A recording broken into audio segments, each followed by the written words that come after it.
This is number 13. It says, which of the following is not true regarding the sequence that you see given? So let's look at the sequence. We start with -6, then we have -1, then we have 4, and then we have 9. And what I see is every single time we are adding 5, which makes this an arithmetic sequence.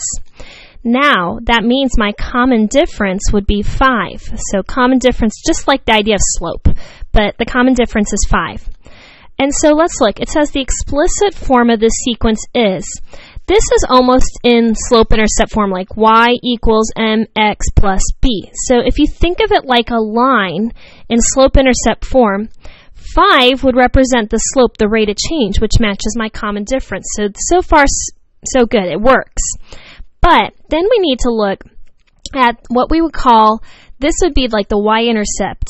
So it's where we're looking at a y-intercept is the y value when x is 0. But remember, when we start with a sequence, we start with the first term, second term, third term, fourth term. So this is the first term, and we really need the 0th term to have like that where x is 0 y-intercept idea. So what you want to do is you kind of want to think, okay, well, what number would come in front? If I'm adding 5 to go this way, then to go backwards, I'm subtracting 5.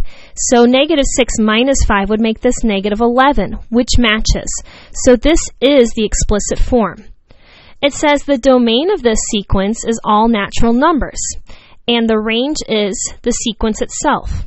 Well, natural numbers are your counting numbers. So they start with 1, then they go to 2, then 3, and 4, comma, dot, dot, dot. That is the domain for any sequence because we always start on the first term. The range represents the actual sequence itself, which is the way it should be. So this is also true. Let's look at C. C says the recursive form of this sequence is. Now there are two parts to any recursive form of a sequence.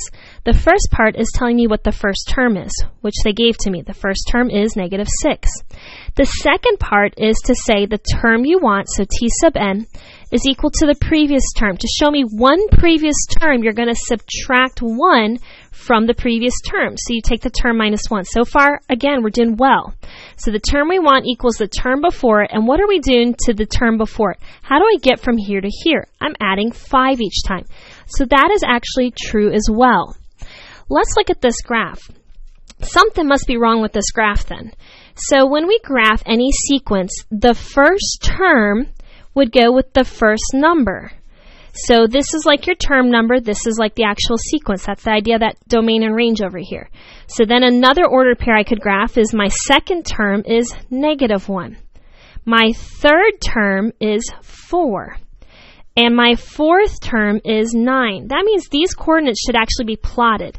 So if I look, I've got 1, -6 should be where my first point is. Then 2, -1 should be where my second point is.